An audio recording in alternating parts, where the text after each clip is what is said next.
हिमाचल की पंचायत राजनीति में इस बार एक ऐसा चुनावी नतीजा सामने आया है जिसकी चर्चा पूरे इंदौर विधानसभा क्षेत्र में जोरों पर हो रही है। कहते हैं राजनीति में रणनीति और जनता का भरोसा अगर साथ आ जाए तो इतिहास बनते देर नहीं लगती। और इंदौर विधानसभा क्षेत्र की ग्राम पंचायत मंदोली में कुछ ऐसा ही देखने को मिला, जहां पंचायत के दो सबसे बड़े पद प्रधान और उप प्रधान दोनों पर एक ही परिवार ने कब्जा जमा लिया। जी हाँ, पति पत्नी की जोड़ी ने पंचायत चुनाव में शानदार जीत दर्ज कर पूरे इलाके में नई मिसाल कायम कर दी है। बताया जा रहा है कि जर्म सिंह पहले भी पंचायत प्रधान रह चुके हैं। अपने पिछले कार्यकाल में किए गए विकास कार्य और जनता के बीच मजबूत पकड़ के कारण उनकी अच्छी छवि बनी हुई थी, लेकिन इस बार चुनाव में प्रधान पद महिला वर्ग के लिए आरक्षित हो गया। ऐसे में जर्म सिंह ने राजनीति का ऐसा दांव खेला जिसकी चर्चा अब हर तरफ हो रही है। उन्होंने अपनी पत्नी वीना ठाकुर को प्रधान पद के लिए चुनाव मैदान में उतारा, जबकि खुद उप प्रधान पद की रेस में उतर गए।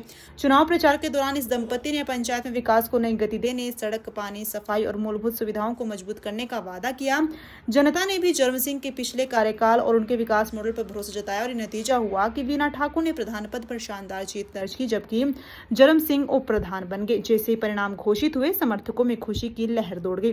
ढोल नगाड़े बजे, फूल मालाएं पहनाई गई और जीत का जश्न देर तक चलता रहा। अब पूरे इंदौर विधानसभा क्षेत्र में सिर्फ इसी बात की चर्चा हो रही है कि पहली बार किसी पंचायत के दोनों शीर्ष पद प्रधान और उप प्रधान पति पत्नी के पास पहुंचे हैं। कुछ लोग इसे जनता के अटूट भरोसे की जीत बता रहे हैं तो कुछ इसे पंचायत राजनीति का मास्टर स्ट्रोक कह रहे हैं।